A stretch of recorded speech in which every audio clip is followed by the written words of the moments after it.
What's new? 85 years old. You are. You look pretty healthy.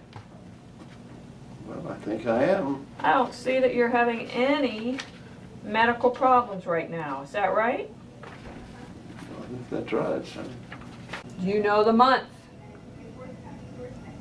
Well, is July come on yet? It's close. It was still June, a little bit Still in June? Actually, now it's February. It's February? It's February. The long decline of dementia has begun for this man. He has lost the ability to place himself in the context of time. Let's see. Yeah, I understand all right that February. Does that hurt? The long decline of dementia is nearly over for this woman. She has lost the ability to speak and to walk and is losing the ability to eat.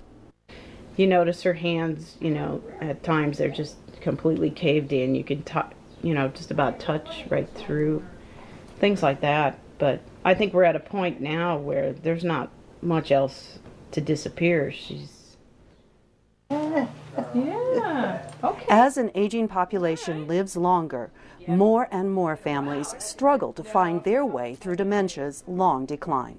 When my mother started showing confusion and making errors, she said to me 2 or 3 different times, "I'm so afraid it's Alzheimer's." And each time I said, "Oh, no, Mother, I know it's not. It's just a matter of aging. You start to be a little more forgetful."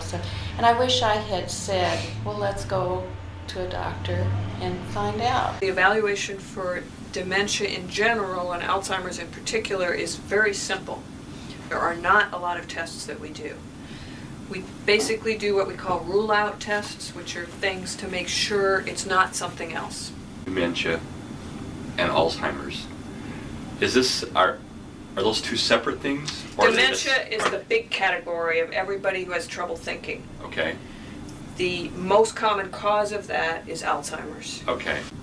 He had good attention. He has still pretty good language. But he has a lot of trouble naming things, and his biggest problem was memory. Is that a toy?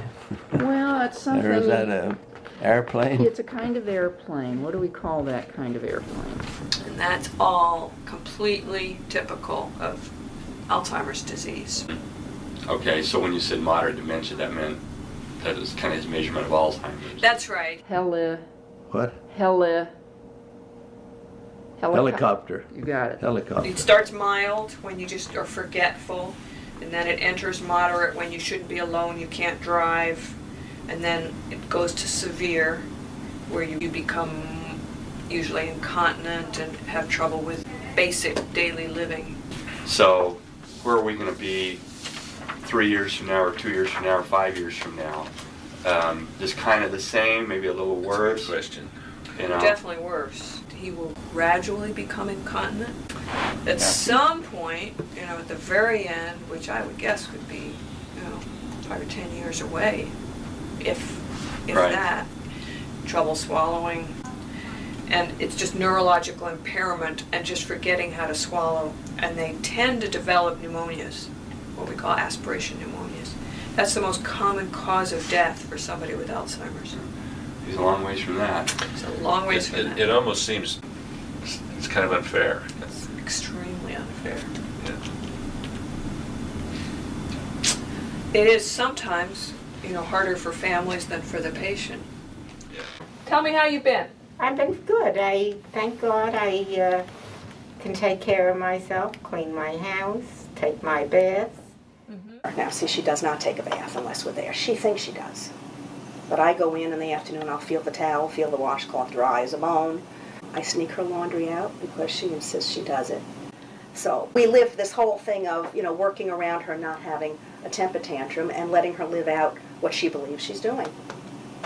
I think it was hard to say, my mom has Alzheimer's. That was the denial because of so much associated with it. But we do feel that she needs help sometimes. There's no way she should be by herself. She's very safe. I mean, she really doesn't do anything that would harm herself at all. Does she have a stove in there? Yeah, but she doesn't bother with anything. Most she does is the tea kettle for her instant coffee.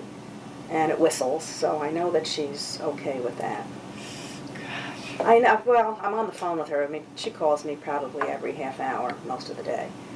And I had to adjust. I went from a full-time job to a part-time job to giving up my profession entirely so that I could take care of my mom. Singing in the choir at church, I had to quit 6 years ago, and so I couldn't even get to church, so because I had to stay home with her. It made me mad.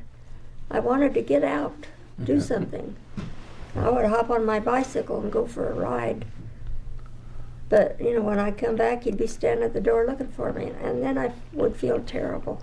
So I spent my time for at least the first 3 years trying to keep ahead of her. What is going to be the next thing that she's not going to be able to handle? What is she not going to be able to maintain? And it made me feel guilty to say, why aren't I smarter? Why don't I know more about this?